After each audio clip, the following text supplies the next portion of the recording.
It's so easy every day,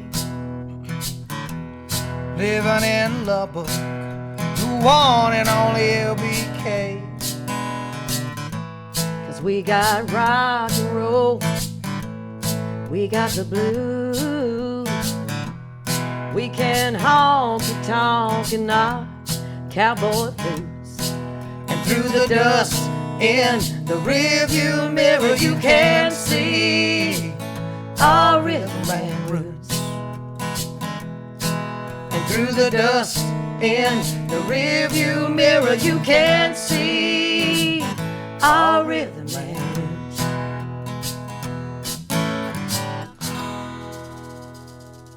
Welcome to another episode of LBK Rhythm and Roots podcast. I'm your host, Jason Robertson. This is my co-host, Rhonda Taylor. Hi, Rhonda. Hi. How you doing today? I'm great today. How are you? I'm good. Good Beautiful deal. day. We're here at the Blue Light again. The iconic Blue Light that has got so many guys and gals on their start in the music industry, especially the singer-songwriter vein and the Texas country vein. And we've got one of the most popular and most successful in that vein from this area right here with us today, Mr. Chad Miller. How you doing, Hi, Chad. Welcome. Good to be here. Yeah. Good to be here. Thanks for taking the time to be here with us today, man. It's always so good to meet people that you've heard about. Heard their name a few times around town, which I've heard of you, and then like Y'all gassing me up, man. I live here with a big head. But no, it's good. It's good. This is a fun place to be from. So yeah, absolutely. Yeah. So, where are you originally from, Chad? So I was born and raised in Tulia, okay, so just south of Amarillo, and then went to college in Levelland, South Plains College. Shout out to SBC. This is the best place to go if you're thinking about music. Can't give those guys enough credit. We hear that time and time again. Well, man, it's like, I mean, I'm sure the prices have changed over the last, however long, but whenever I was going to school, it was as cheap as it could get, and it's just it's a different place to be for a musician. Well, if you're somebody starting out and looking to learn the right things, that's so can't cool. give enough. Well, enough and the caliber of instructors that they have over there it's is crazy, unreal, man. It's crazy. I mean, all those guys have had, hugely successful individual careers, and then they come back and then they make a name for themselves in this South Plains area, and then they get to disseminate what they have learned throughout the years to all these kids coming up. And I mean, we had the class that I was in. I mean, it was like me, Ross Cooper, Justin Lusk was he's started out as Bree Bagwell's bass player, but he was in Copper Chief, and then now he's back with Bree. I like Bree. There's just a ton of phenomenal musicians that I've had the great pleasure to play with over the years, and I mean, I bet Ross was a hoot in college, man. he was a fun guy, man. We had some fun times. So. I bet. Yeah, I bet. Hey, so, what did you study over there? I went through their commercial music program. Okay. Yeah, and it's it's as good as it gets. And if I could go back, I would tell myself to take it a little bit more serious. Not party so much. But I think we'd probably all do that. I was just about to say that. But it was just as much information as you could take in from day one. It's the best place to go. So I don't know if they need a commercial or whatever, but I'll sign up to do it. We got the poster boy for SPC for sure, right man. here. But it's all true. It's true. They're great, man. Well, It's and so everybody that we talk to that's been through the program says the exact same thing. It's true. Well, I mean, I'm still, the crazy thing is like, how many people are still really good friends with their college instructors. I mean, I'm still buddies with all the guys who taught us in college. I mean, we play with, in the same vicinity a lot of times, if I'm playing here in Lubbock. I mean, heck, if we're at the Blue Light, one of our instructors maybe maybe over across the Triple J's, playing and stuff. And that's cool. Yeah. They're just they're mentors for life. I could pull out my phone and text any one of them, hey man, I've got this situation, what should I do? And they'll give me their best advice, or send them a song that I'm working on or something. And they're lifelong mentors, and it's good as it gets. So well, and I think that ties in to what we wanted to do with this show is showcase local artists and venues that support them, but also, I mean, there's so much talent in this area specifically, and And I think musicians in this area, and it's probably this way everywhere, but we notice it because we play around town, like they just love on each other. They help each other. They mentor each other. They bring each other up.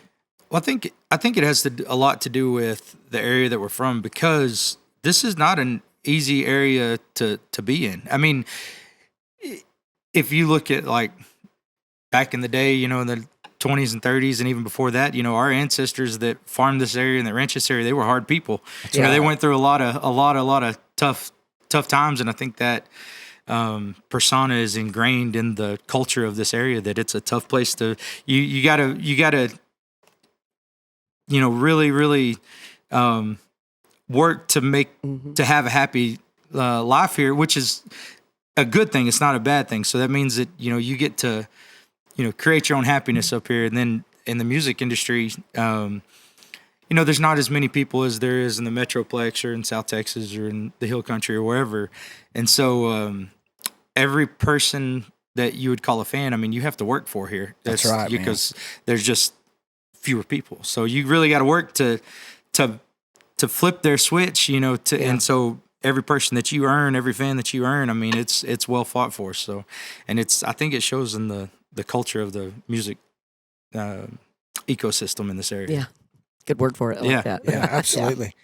Man, that sure is a pretty Gibson over there. You want to play us a little tune here to sure, kind of man. kick the show off here? Yeah, sure. Tell us a little story about what you're going to play. This is a brand new song. This one, I wrote this one in Strawberry Field in Poteet, Texas. I was playing the Strawberry Festival down there, and a booking agent booked the show, and the whole thing about this business is real. It's easy to get an ego, but it's really hard not to have an ego. And so I've worked my hardest not to have an ego. Like, I'll play anything for anybody. I mean, there's a million other people that can sing better than I can or write better songs than I do. But when you work with the booking agent, it's supposed to all be out in black and white. And so I booked this thing, and she's like, "Hey, it's a Strawberry Festival down in Poteet. It's there'll be 1,000 people at the gate at 9 a.m. and you're playing from like 11 to 2. It's outdoor, but they have a stage, they have sound. It's gonna be great." And so I was gonna do Saturday from 11 to 2 and Sunday from 11 to 2. And so I picked up nighttime gigs one in Lakey, Texas, and one in somewhere else. So I was driving all over South Texas, just during the day and stuff. And we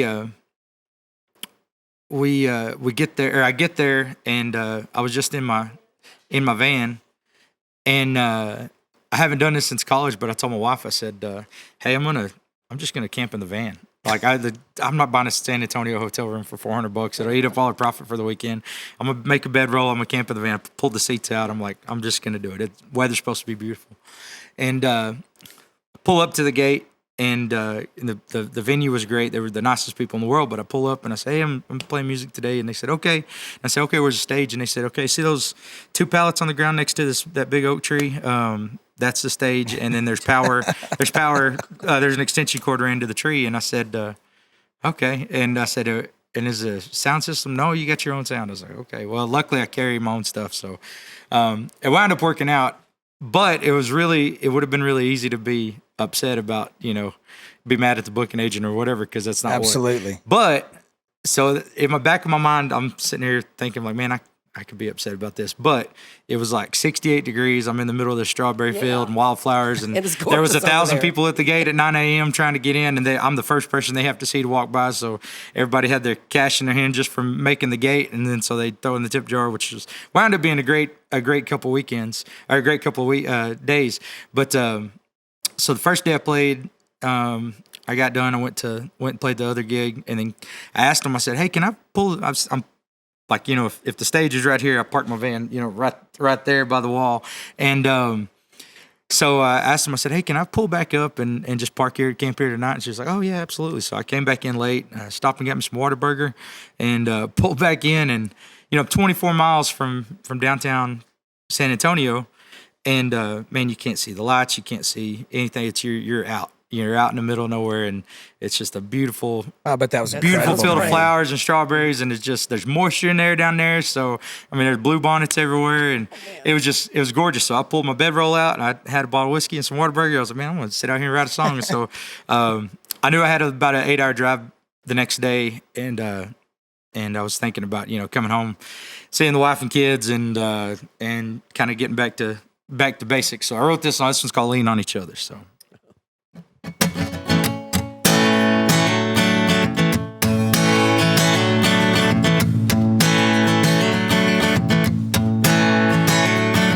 Ask me a question and I'll tell you the truth. I couldn't lie even if I wanted to. I'll tell you my secrets and you tell me yours. Let's get closer than we ever were before. Right now we don't have to be friends, we don't have to be lovers. Don't say the same things that people say to each other. Baby, this is our time. Let's turn off the lights and lean on each other. It's easy to forget what we both need when we're not moving at the same speed. Baby, I'm here for us or for better, so maybe we could just come back together. Right now we don't have to be friends, we don't have to be lovers. Don't say the same things that people say to each other. Baby, this is our time to rediscover. Let's turn off the lights and lean on each other. Every night I pray the stress of the day would just fade away. But the only time it does is when it's just the two of us. Right now we don't have to be friends, we don't have to be lovers. Don't say the same things that people say to each other. Baby, this is a time to rediscover. Let's turn off the lights. Right now we don't have to be friends, we don't have to be lovers. Don't say the same things that people say to each other. Baby, this is our time to rediscover. Let's turn off the lights and lean on each other. Let's turn off the lights and lean on each other.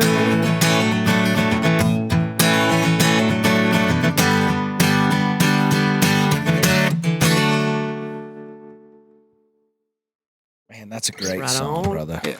I was picturing that whole area. Do what? I was picturing that. Oh, whole area. yeah, I see how Strawberry you could be fields and the inspired. Whataburger Yeah. sack and the Yeah. Yeah, man. It's and that hat too is like your hat. Oh, thanks. Yeah.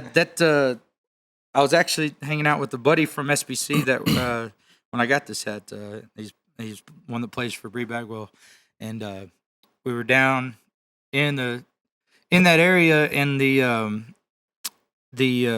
my Saturday I had a private gig Saturday acoustic, and it got canceled, and so I texted my buddy Justin and said, "Hey, what are you doing tonight?" Because I know he lives in New Braunfels, and said, he says, "Dude, I'm playing with Bree at Green Hall. Come hanging out." And so we went out there and met a bunch of cool people and bought a cool hat. So Yeah, it is. yeah. So you're talking about your wife and kids. So obviously you're a family man and a Yeah. full-time musician. That's got to be the toughest part of what you do is being gone was from thinking home, that too. man.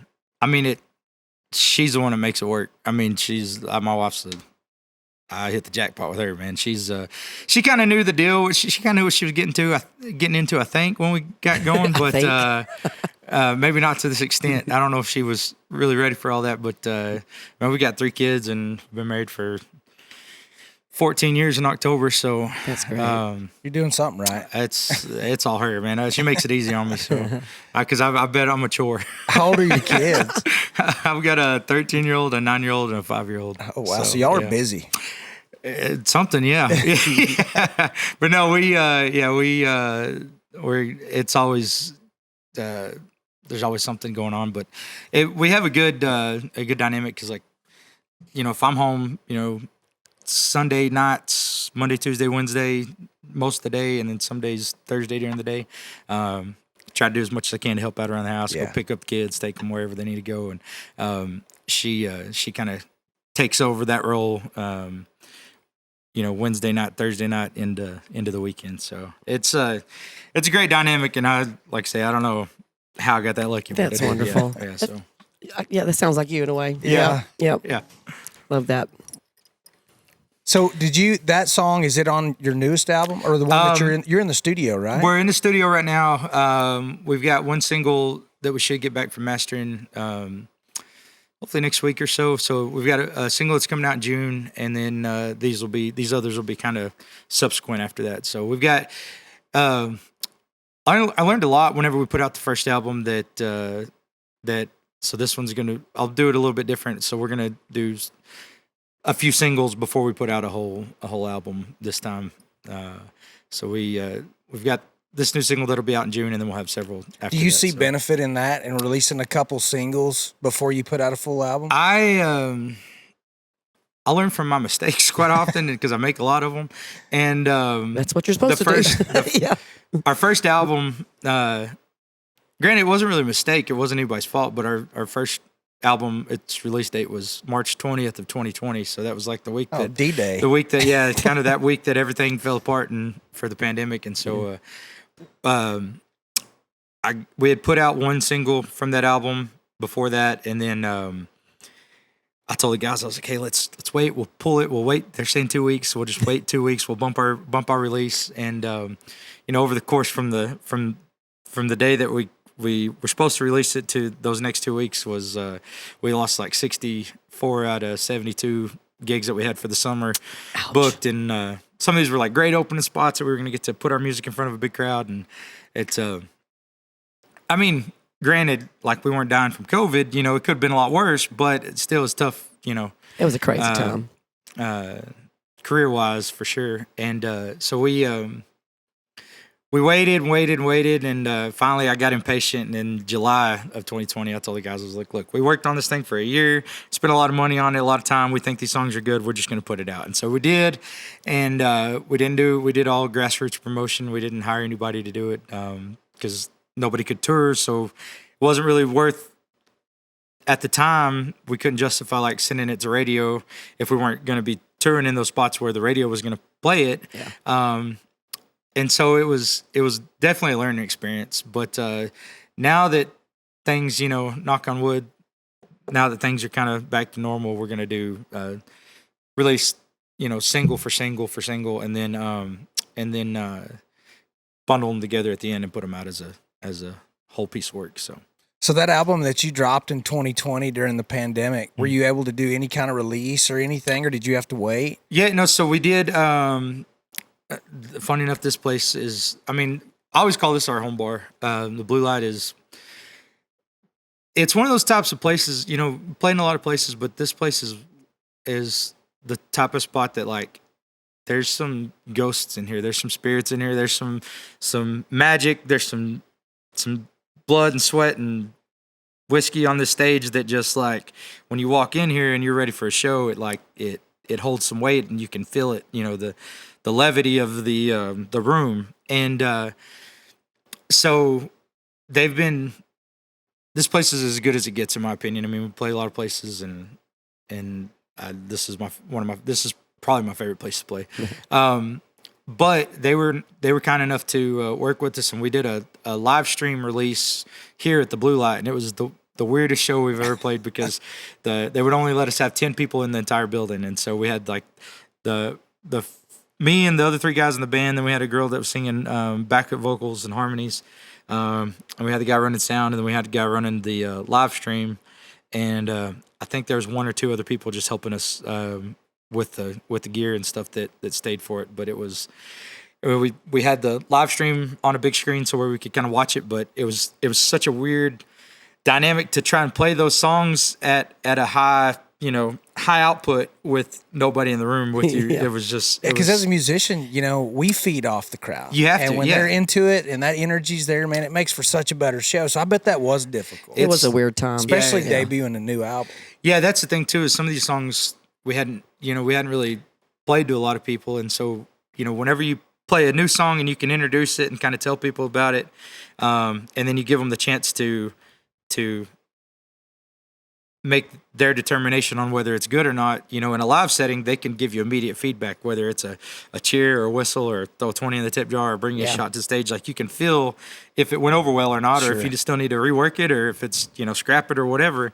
But playing some of those new songs that we hadn't played in front of a lot of people, and there was No crickets reaction. in here. Yeah. I mean, on the live stream was going good, and people were chiming in, but up here it was hard to read. And so we're like, I guess it went good. Let's go to the next one. So, yeah. Did you continue to do that? Because COVID went on forever and people were doing the online. Did you get into that and just accept that and embrace that? Yeah, I did. And it did help for sure, especially once you kind of figured out the whole virtual tip jar thing where you could put your PayPal and Venmo and Cash App links on the screen. But did that feel just as weird? It was different, but I mean, I kind of enjoyed it too a little bit. I mean, I try to think of everything as a season, right? Season of your life. And so for that season, doing what we could, where we could, is just what we did. So I tried to enjoy it all, because to me, it's still silly that somehow I managed to kind of pay my bills playing music. Like, to me, that's a silly thing. Like, I don't. That's an awesome thing. I mean, it's silly. It's a dream for a musician. Yeah, it's great. And you not wake a lot up of some people, days and go, man, I can't believe this is happening. Absolutely, yeah. And I mean, even the worst gigs are still better than not we say doing that this all the time. Yeah. So we we got into some of the live stream stuff. It was good. It helped us get through. Like, everybody who tuned in and tipped and let us know they still cared about it during a real difficult situation for everybody. It was exactly what we needed to kind of keep going. I mean, I think a lot of people were that way, but it was glad it's over. So glad it's over for now. During that pandemic time, did you enjoy the homeschooling as much as I did? Man, you know what? I did, honestly, you probably did because you've been gone.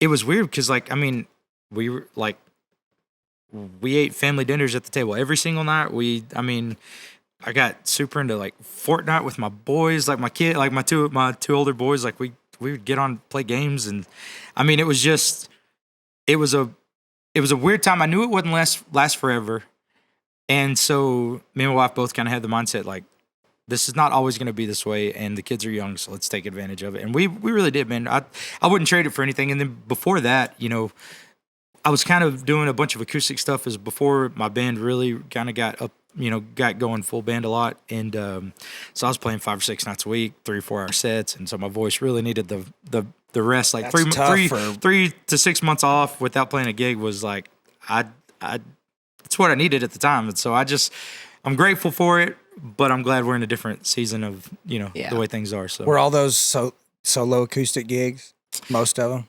The ones before the pandemic? Yeah, I did a ton of solo acoustic Those are stuff, tough on a guy, man. A 3 or 4 hour solo gig with one guitar is tough, it's but even then, I love those. I mean, even now, our drummer, who's my little brother, he just had twins and they came super early, so he's been off the road the last almost 4 months, and so we only got kind of back going full band again about 3 weeks ago. And so me and my lead guitar player, Thomas Walker, we did a radio tour. We've been playing acoustic shows left and right. And I mean, like I say, for that season of time, I mean, we made the best of it. We enjoyed it, and it was a blast. But it's a lot better to be back full band, I think. I mean, it's something that we missed. So I bet, yes. Yeah. Did you do a lot of writing during the pandemic? It's weird.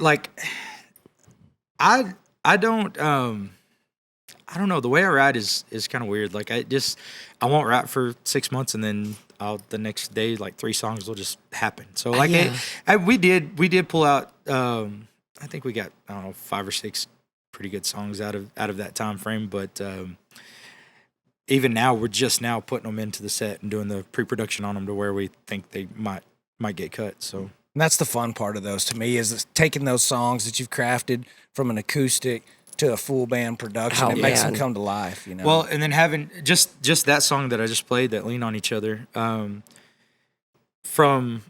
the way I wrote it on an acoustic guitar, to when we put it in full band, like I play with the best guys in the world. Like I would defend my guys over any music. Like my guys are top notch. They're ridiculous, and they make what I do so easy. Like everybody, I get the glory sometimes because I'm in the front, you know. But I tell everybody, I'm like, it's them. Like it's not me. I get up here and act silly, and they do the hard work. They keep me on time and dress things up when I screw up. So, but they're top notch, and bringing them a song that I've written or something, or think that I've got written. I mean, whenever I hit into it, and then Jody, our drummer, he just they know what the song needs, and they put it in the perfect spot. So even like to me, it sounds like it could be an Allman Brothers or Van Morrison song. The way we played, it's very like Americana, Southern rocky, and it's fun. That's our kind of vein too. Yeah. We're in that same vein.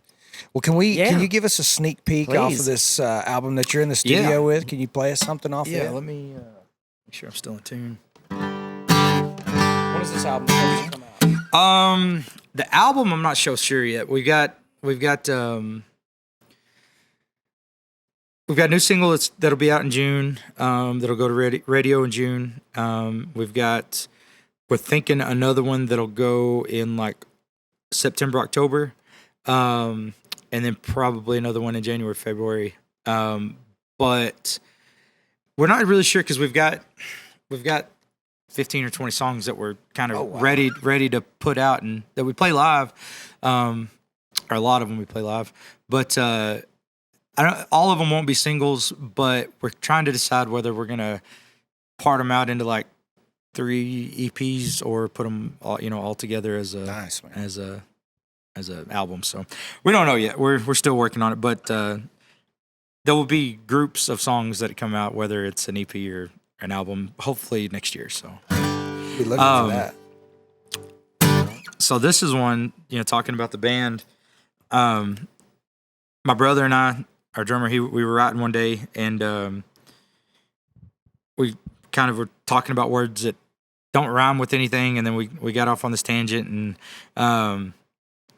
and so we're talking about like how to rhyme different words. And so I can't remember how the phrase came up or whatever. I said, well, something for the hell of it or whatever. And he said, well, nothing rhymes with that, so you can't put that in a song. I said, well, elephant, irrelevant, whatever. Like, and so we started riffing words. And then so the song kind of came about. And then I brought this song to the studio just a couple weeks ago, and our producer Stephen Dolezal, he's I've never seen anybody that actually works as hard to produce. Like he has a way. I don't know if it's just our chemistry together or what, but like he has the way of bringing out whatever I bring him. He works it into brings the cream to the top. Like it just whatever it needs. Like he knows how to draw it out of me or him or whatever. So.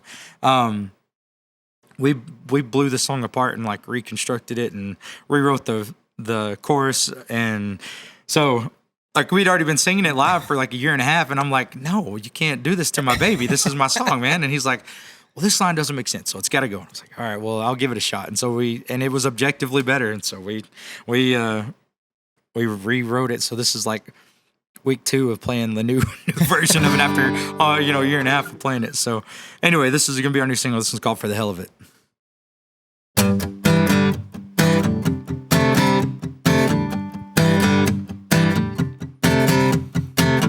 Everybody says we're no good for each other, but baby, we know ourselves much better than that. And everything goes right when we're under the covers. So with a love that good, how could it be so bad? Whether or not we belong together, baby, it's irrelevant. 'Cause nothing good really lasts forever, but baby, we're selling it. So give me a sign, throw me a lifeline, give me just a little more time. Are you something that I can't quit? Yeah, are you heaven sent or just here for the hell of it?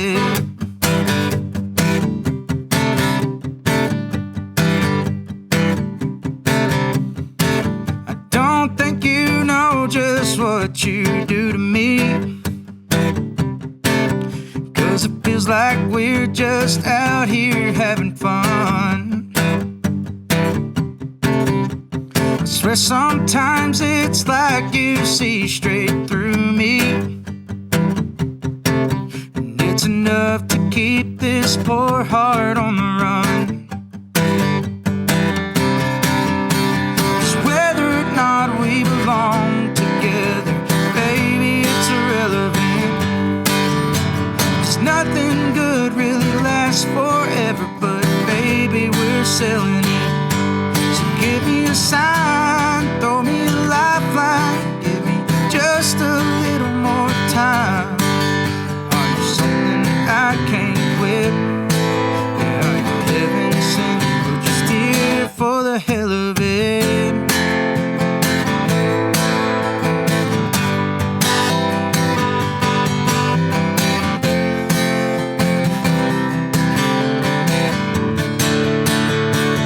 'Cause whether or not we belong together, baby, it's irrelevant. 'Cause nothing good really lasts forever, but baby, we're selling it. So give me a sign, throw me a lifeline, give me just a little more time. Are you something I can't quit? Yeah, this ain't no accident. Are you heaven sent or just here for the hell of it?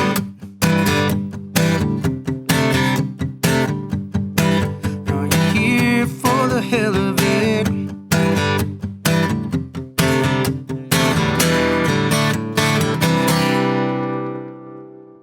Might have a hit on your hands I like there, that. brother. I like that. Heaven sent, hell of it. Yeah. There's I a like lot that more little that chord rhymes change you with did. hell of it than you Yeah. think. Yeah, you think, yeah. Yeah, for no sure. kidding. Yeah, the guys, Like that. yeah, they blew that song apart. Man, I was mad the first day in the studio. I was like, you can't, guys been playing this song for a year and a half. You can't just go in and then, but the way I look at like all of it, like when we get in the studio or go to record, like, once I write something and bring it to the guys, it's not mine anymore. It's all of whoever has heard it, it's all of their song. And like once you put a song out, it's not yours anymore. It's the listener's song. That's right. And so whenever we work in the studio, I really just try to keep in mind it's like whatever serves the song the best. Like if that bridge needs to go to the F and then a minor chord, I like it's got to be whatever serves the song the best. And so I had to remind myself of that because I did not want to change that song but it's objectively better than it was. So having the guys that can tell me like, no, dude, you're wrong. Like, settle down. Like this song, it's good having the right people in place. So That's awesome. It's taken me a long time to get the right people in place, but now that they're there, it makes it a lot. That's key, right? Yeah. It's everything. Well, and It's everything. I think a band is a family. We've talked about this on the show before, but you got each other's backs. You work together creatively and in the studio, out of the studio, on stage, off the stage, and it has to be something that kind of the energy has to kind of go together. Well, there's not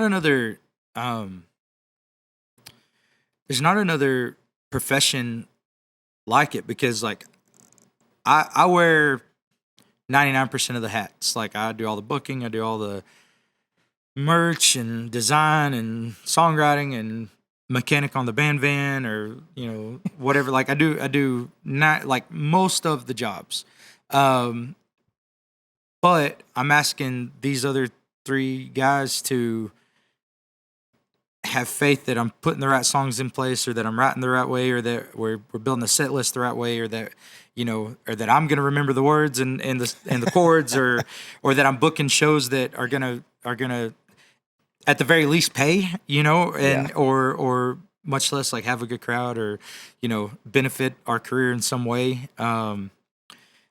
And so like they have to kind of have that faith in me that this is headed in a certain direction.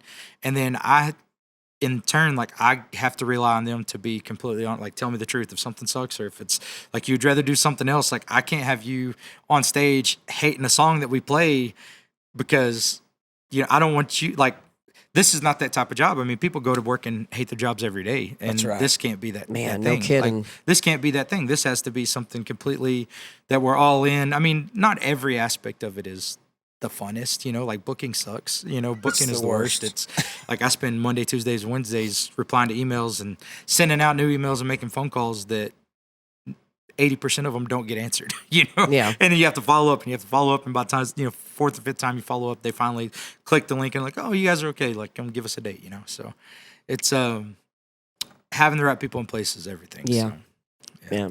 Did you grow up playing music? Was your family musical? Your brother, obviously, you got a little bit of music. Yeah. In the family. So my dad played early on back in the day. Like it wasn't ever really like, he didn't do it professionally, but they played several gigs. Like him and another guy had like an acoustic duo, and they played like jamborees and like all the small towns and around,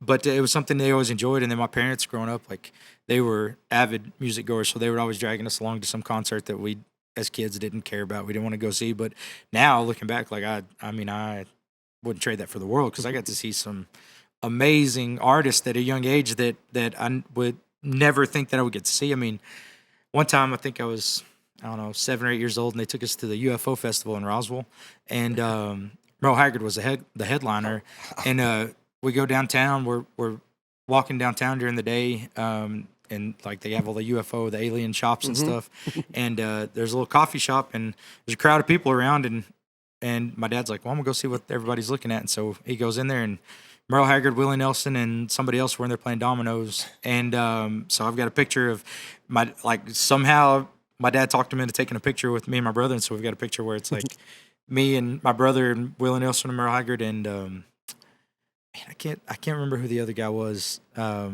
we got a picture of them all and we're an 8-year-old, bunch of and back then those kids. Who are these old people? Only and then now I'm like, they're the godfathers of it. If they didn't do what they did, then I couldn't do what we do. So how cool. But yeah, they were avid music goers, and even to this day,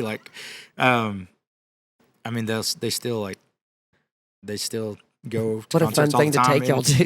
Yeah, awesome. And then even my dad, he's retired now, so he's driven everything under the sun. He worked for TechStop for 25 years, and so now he drives our bus. We're fortunate enough to buy small tour bus last year, and so now dad goes on the weekends with us and drives the bus, and he's like having a Swiss Army knife on the road. I mean, he just can do everything. Something goes wrong, fix it. Like last weekend we played here, and our generator died on the bus, and Dad was out there while we were doing sound check. He had the generator rack pulled out, and he was, mechanicking away. It's like I say, having the right people in place is everything. Absolutely, man. At first I was like, I don't want to go on the road with my dad. He's going to see me party or whatever. And then I'm like, actually, who do I want more? Who has my back more? On the road. That's right. Having your dad along, so it's great. I mean, I'm very.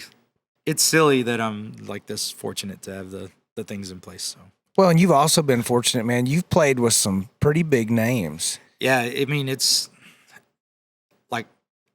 just a few weeks ago, me and Thomas got to open up acoustic for Cody Cannon and Departed, and we sat backstage while they sang Boys from Oklahoma, and I was like, I told him, I said, I've probably drank more alcohol to your music than anybody else's, coming up. That's what everybody, in the 90s, that's what, the kids in this area, that's all they listened to was Cross Canadian Ragweed. And it's been surreal, man. We get to do a lot of fun stuff, so. What a cool career you've had so far, man. Yeah, I can't. It's just really taken off. It's silly, man. You just have the greatest attitude about it. I love it. It's really, it's because it's I look at it and I'm like, there's so many people that just either only live for the weekend or they hate their jobs during the day. And I'm just like, if I'm fortunate enough to get to do this, it's like, what do I have to complain about? Yeah, that's right, man. Yeah. Well, you want to play us another one? Yeah. I dropped my guitar pick. I see it. Yeah, is it right there? There we go. Couldn't see it there. Perfect. Let me think of what we want to play. Trying to think if I want to do another new one or if I want to do. Let's do the I'll do the single that we just put out to radio. So this one kind of just finished its life on the radio. They have about if you've got a good radio promoter. The push is about 25 weeks, and we've got one of the best promoters. I wish I would have used them on everything that we've done. But luckily I found them when I did, and this one got up to number 25 on the Texas Country Music Charts. So Nice. we were in Fort Worth, and we just loaded in. We were gonna play Filthy McNasties, and we just loaded in and got done with sound check, and we were walking around the stockyards, and they have a little cowboy memorabilia store there, and we walk in, and there's a coffee table book. I think it was on John Wayne, and I just like reached down, I'm flipping through it, and I land on this page, and like in big, bold black letters, it says, "Looking back is a bad habit, John Wayne." And I was like, man, that's a good line. So I took a picture of it, and I was like, yeah, that needs to be a song. And so kind of jotted it down, and a couple weeks later, I think we were at a band practice or something, and Thomas had this, he's like, man, I've got this chord progression that I'm working on, and we wrote the song in like 15 minutes. And so it's based on a quote by John Wayne. So this one's called Looking Back.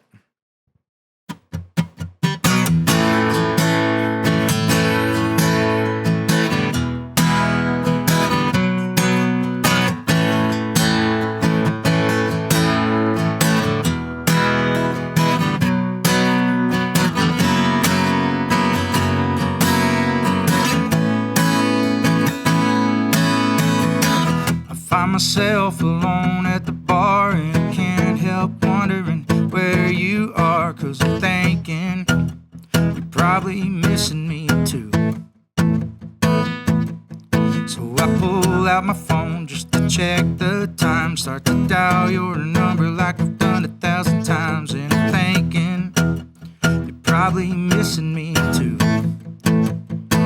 But you're missing me too. Missing me too. Looking back is a real bad habit of mine. I seem to do it all the time, and I like to leave those memories where they're easy to find. Never wanted you to say goodbye. Just say goodbye.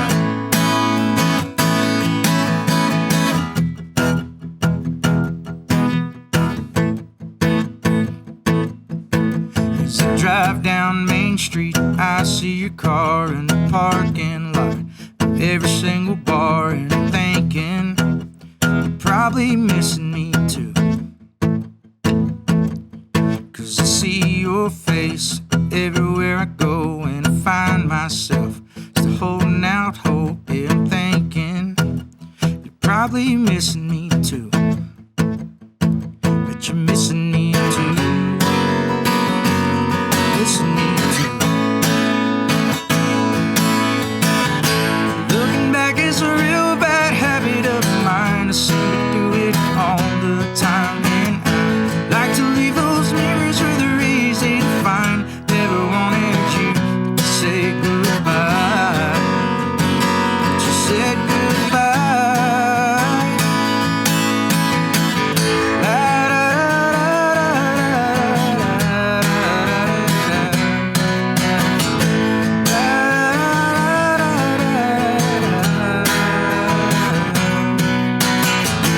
Looking back is a real bad habit of mine. I seem to do it all the time, and I like to leave those memories where they're easy to find. Never wanted you to say goodbye, but you said goodbye. You said goodbye. You said goodbye.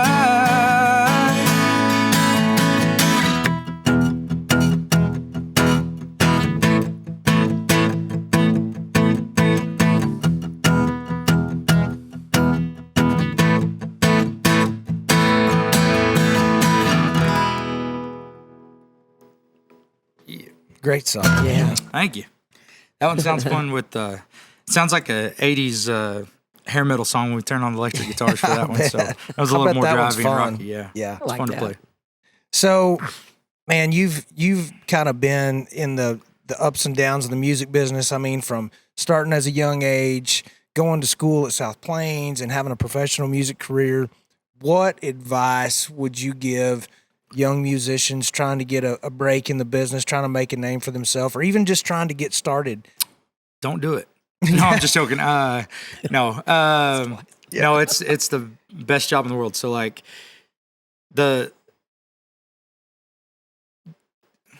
perspective and context are two really important things. Like, you have to keep everything in perspective. Like, if you're not selling out places right away, or if you're not, like, heck, we don't even sell places out, and we've had a fun time doing this, and fortunate enough to play some cool places. But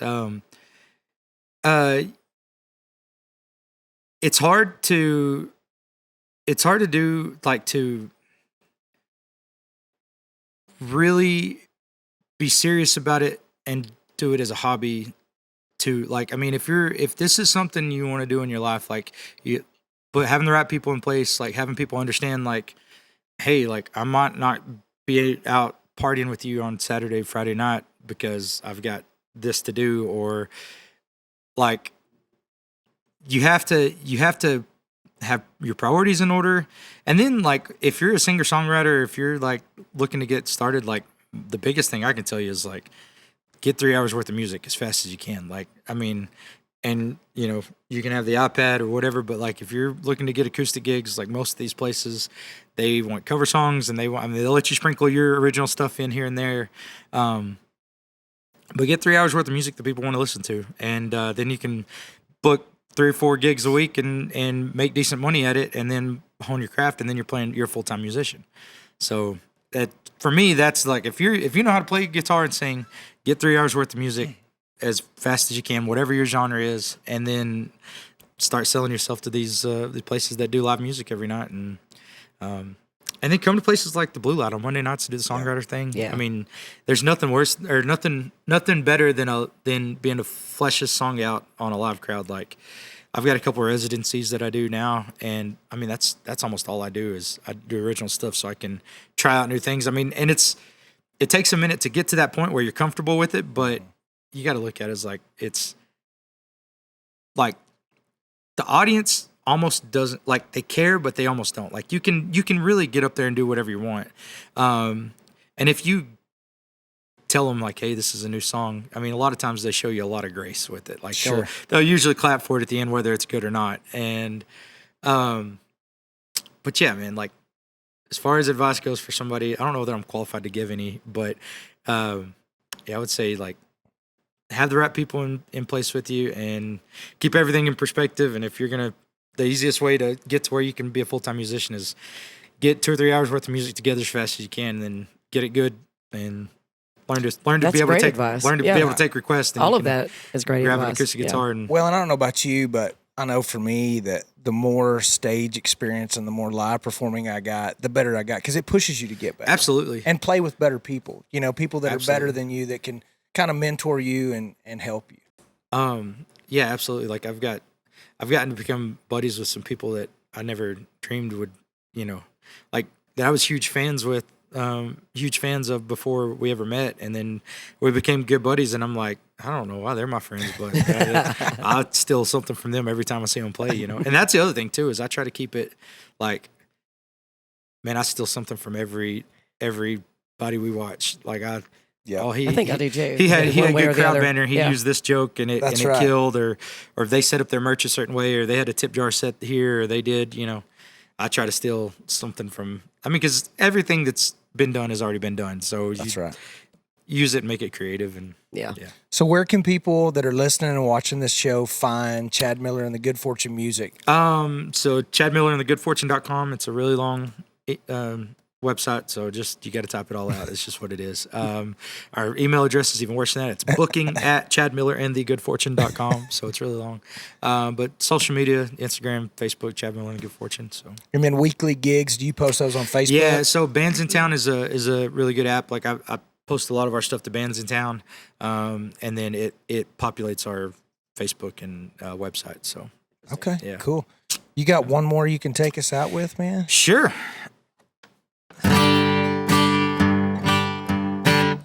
This is one of the first ones that we put out. This one's called Another Shot. It's not about what you think.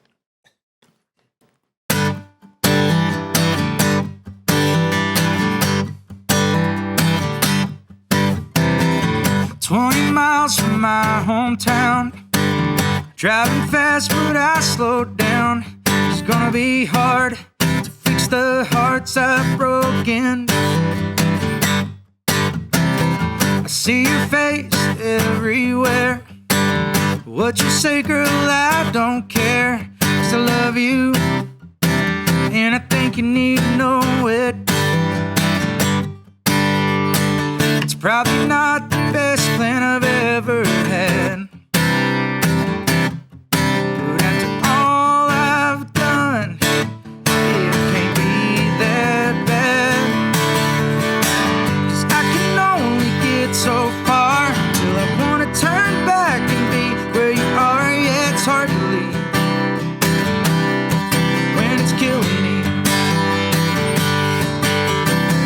We've had our ups, we've had some downs, but I always come back around. Yeah, can't let go. You're all I know. So let's hold on to what we've got and give it another shot. Wake up, whiskey on my breath, empty bottles by my bed. This life I live, man, I'm tired of it. I've got your picture in my hand. For you I'd be a better man, yeah, 'cause I need you more now than I ever did. Burned every bridge that we have left, and what we need now is one more second chance. 'Cause I can only get so far till I wanna turn back and be where you are. Yeah, it's hard to leave when it's killing me. We've had our ups, we've had some downs, but I always come back around. Yeah, can't let go. You're all I know. So let's hold on to what we got and give it another shot.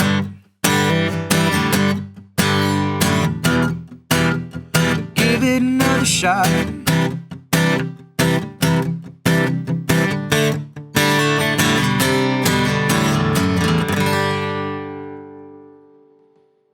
Man, thank you so much for coming. Yeah, I appreciate today, it. man. So good meeting you. Thank y'all for having me. all your Yeah. music, and I really enjoyed getting to know you a little bit. Oh yeah, man, it's been a blast. Love your This is vibe. such a cool platform that you guys started. So Yeah, this is great. man. really are Well, liking this. and so for the people watching and listening, these episodes will be every Friday at 5. A new episode drops. They're aired on the City of Lubbock's YouTube channel. They're also on their TV channel, My LBK Connect. Cool. And then the audio will be on all the audio podcast platforms. Oh, so cool, man. it'll be for the world to hear Chad Yeah. Miller, man. Shoot. Let them at it. That's right. Yeah. Well, we appreciate your time. Yeah, thank you so Thanks much. I again for appreciate coming. it. We want to thank the Blue Light for having us today. This place is very special to a lot of musicians, so it's an honor for us to be able to come here today and be able to interview one of these guys who's been a integral part of this place and the music here. Been trying, man. It's a place that has had a lot of history before I got here, but I'm just happy to be a part of it. And now you're a so. part of that Yeah, history. that's right. Yeah. All right. Well, thank you guys for tuning in. We'll see you on the next episode. Have a great day.